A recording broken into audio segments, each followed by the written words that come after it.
Whether you want to believe it or not, slavery still exists in the 21st century. It exists mostly in the form of human trafficking. This involves selling people into various forms of slavery, but the one I'm talking about today is called sex trafficking. But before I get into it, I want to give a warm welcome to anyone who's new to my channel. Here at From Laura's Perspective, I post a new video essay at least once a week. These essays explore both the bright and dark sides of the world we live in, the latter of which I've taken the risk of exploring in today's video. To get a library card to a video essay library on an array of topics that spans from social justice issues to current events to history, art, nature, music, movies, TV, and other things, subscribe to my channel. Once you've done that, tap the bell icon to ensure that your phone goes off whenever an item is added to the library's shelves that might be worth checking out. One more thing. In this video, I'm talking about human trafficking, a form of slavery that involves a supposed romantic relationship full of physical and sexual abuse. If you yourself have been a victim of any of those things, whether through human trafficking or not, you might want to use your discretion before watching further. Now that that's out of the way, it's time to get into the horror that is human trafficking. Let's start by defining what human trafficking is and what it looks like. At its most simple, sex trafficking involves a sex trafficker, or pimp, manipulating victims to engage in various forms of commercial sex with paying customers. Sex traffickers use force, fraud, and coercion as they recruit and transport their victims, systematically targeting victims who may be financially or emotionally dependent on them. For example, a teenage girl who has run away from home fleeing an unstable environment. This sets human trafficking apart from prostitution, in which both parties give full consent to sexual activity in exchange for money. Every aspect of sex trafficking is illegal, from acquisition to transportation and exploitation of victims. This includes any sexual exploitation of adults or minors, including child sex tourism and domestic minor sex trafficking. At the bare minimum, exploitation includes sexual exploitation, forced labor or services, slavery or practices similar to slavery, servitude, or the removal of organs. Victims are often lured with the promise of money, housing, or jobs such as modeling work. Emotional and physical coercion are used to build trust between a victim and her abductor. This coercion often makes the relationships between trafficker and trafficked and pimp and prostitute difficult to identify. Often, victims who partake in consensual sex are tricked into thinking they will have freedom in their work, along with a large sum of money. After the victim has agreed to the pimp's offer, they are forcibly dissuaded from leaving by forcing addictive drugs, withholding money, and physical and sexual abuse. Victims are often trapped by finances and basic survival, as perpetuators often keep money, passports, and basic necessities as insurance.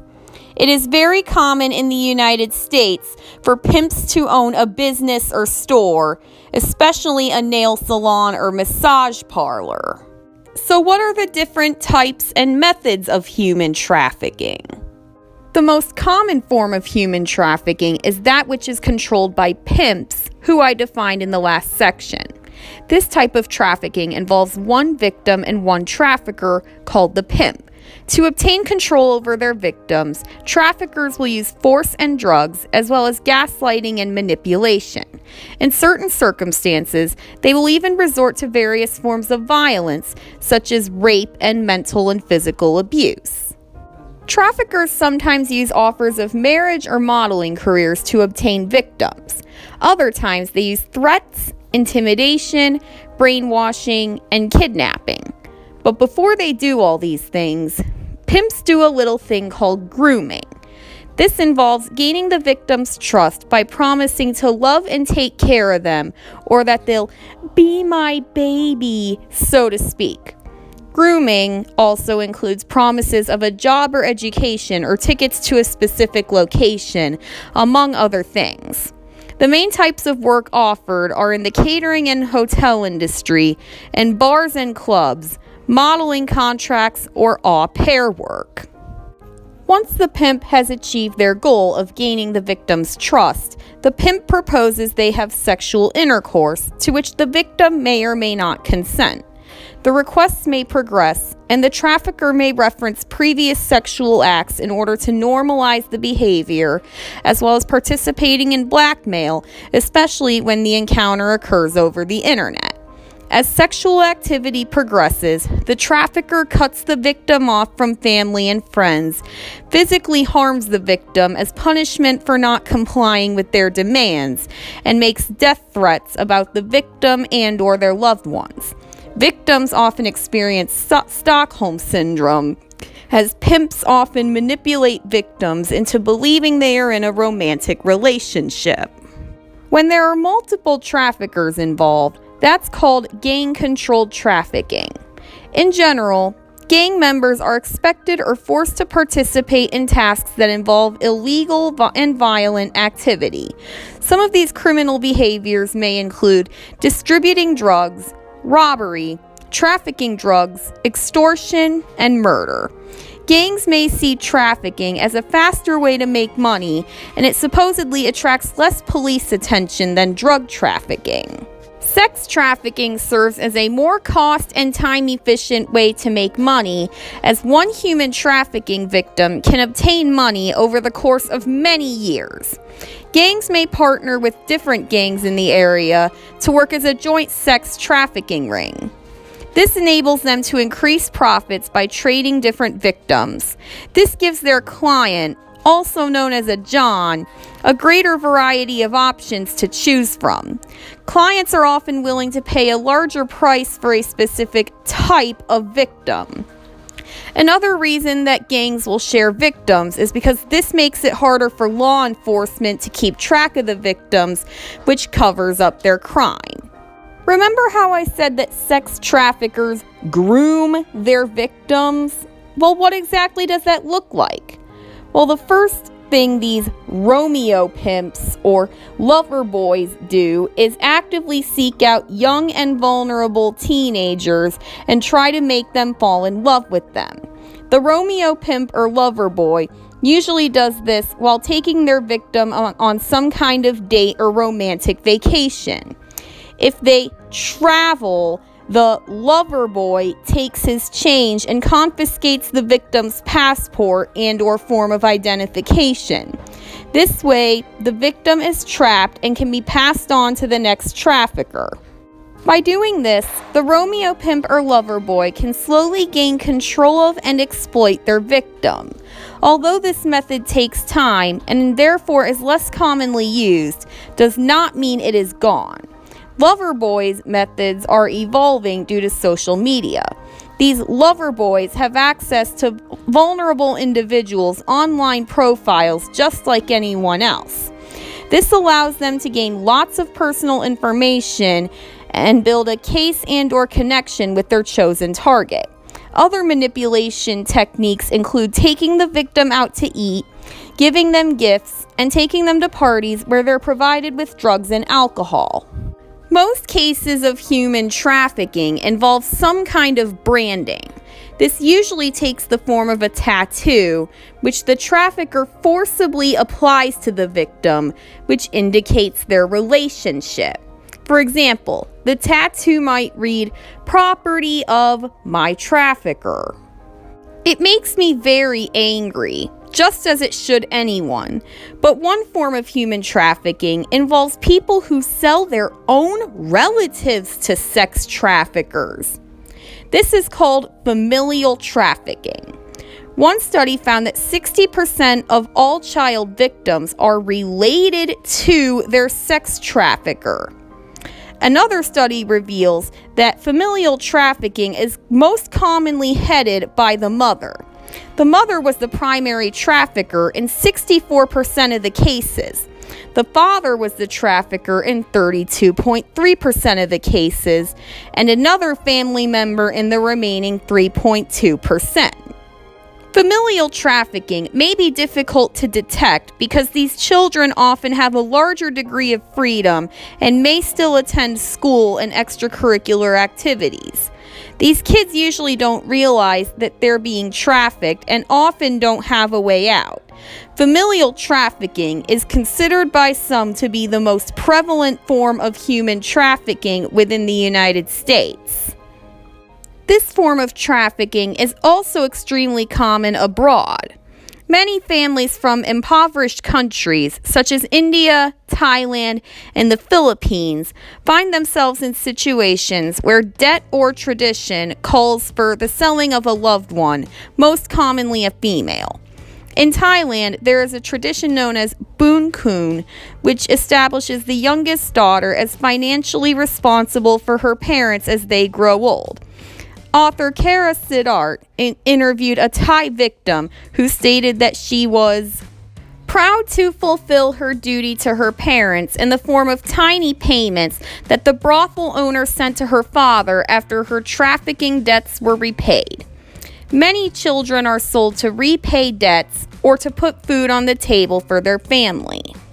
And finally, a rather different type of trafficking, which happens more often in third world countries where familial trafficking is common, is forced marriage. As its name implies, one or both parties involved in a forced marriage are married without freely given consent. Servile marriage is defined as a marriage involving a person being sold, transferred, or inherited into that marriage. Not all forced marriages qualify as human trafficking, but they do if they meet certain criteria. If a woman is sent abroad, forced into marriage, and then repeatedly compelled to engage in sexual contact with her new husband, then her experience is that of sex trafficking. If the bride is treated as a domestic servant by her new husband and/or his family, then this is a form of labor trafficking.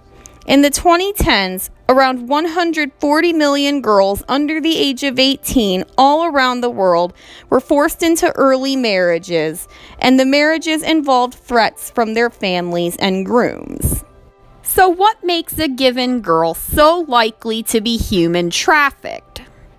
A complex, interconnected web of political, socioeconomic, governmental, and social factors makes certain girls more likely to be victims of human trafficking. Most obviously, the hierarchies of power in less developed countries make the girls in those countries less able to resist trafficking or defend themselves once trafficked. Generally speaking, the passive and submissive qualities commonly associated with the female gender lead male traffickers to perceive their female victims as powerless. Human trafficking can happen anywhere, regardless of whether the country or sovereign state is at war. However, there's a high correlation between war rapes and sex trafficking in any given country. The way women's bodies are used in war relate to the normalization of violence and power against women. In more developed countries, the misogyny that leads to human trafficking is perpetuated through media and advertisements in which women are encouraged to appear sexually attractive for men. But the number one type of girl most likely to be targeted is one who is made especially vulnerable by a troubled past or home situation. A large portion of the girls traffickers target have run away from home, fleeing abuse or neglect, or whose parents have kicked them out of the house, most often after they come out as LGBTQ. Also likely to be targeted are girls who currently are or previously have been in the foster system, currently are or previously have been physically or sexually abused, come from impoverished backgrounds, live in a shelter or group home, have family members who have at any point exchanged sex for money or have been trafficked, or live with a physical, mental, or learning disability. These groups of girls are extremely vulnerable, are unlikely to have a reliable support system, often don't know how to tell when they've been the victim of a crime, and have very low self-esteem and bad mental health. These are the things traffickers prey on, taking advantage of the girls who are easiest to take advantage of. I know this all sounds bleak, but don't give up hope. The good news about sex trafficking is that it can be stopped in its tracks. If you suspect that you or someone you know has been human trafficked, one of the best, easiest things you can do is contact the Polaris Project, a nonprofit organization dedicated to tackling the issue of human trafficking in North America at 1-888-373-7888. At this hotline, providers are available 24 hours a day, 7 days a week to assist victims and provide information for those who are at risk. No one will ever tell you directly that they're being human trafficked because their trafficker knows exactly how to make their victim not think they're being abused or enslaved. However, you may be able to identify a victim of human trafficking by looking out for the following signs: behavioral changes, poor physical health or hygiene, tattoos they refuse to explain, and changes in work and living conditions. In addition to the Polaris Project, there are many other nonprofits and initiatives centered around preventing human trafficking, helping victims heal, and educating the public on this important issue. Examples include Ascent 121, Coalition to Abolish Slavery and Trafficking, or CAST, Shared Hope International, and Love 146. Maybe consider donating to or volunteering at one of these organizations. Better yet, get help from a whole bunch of people by having a fundraiser for one of these organizations at your school, church, or workplace. Governments all around the world are already making efforts to prevent human trafficking, help victims, and punish traffickers. But in some parts of the world, even in my home country of the United States, human trafficking isn't even criminalized, let alone is there much intervention from the government and law enforcement. If you live in one of these areas, consider writing a letter to a local politician of yours, urging them to crack down harder on human trafficking and show more sympathy for victims. If your letter writing skills aren't great, or you simply don't think you're bold enough for that, simply vote in favor of policies that try harder to catch traffickers and punish them more harshly once caught. Thank you all so much for watching. Human trafficking was not an easy topic for me to write about and talk about on a YouTube video. It's not really easy for anyone to talk about since it's such dark, mature subject matter. But it needs to be talked about if there's any hope of bringing an end to this terrible evil. I talk a lot about terrible evils plaguing our society in my many social issue essays, but I also talk about brighter and sunnier things too. That's how versatile my content is. I have something for everybody. So if you found this video informative and insightful, you can find even more by checking out some of my other content, some of which is linked up on your screen. If this was your first time here, I hope I've given you a good first impression and you're considering joining my video essay library by clicking subscribe.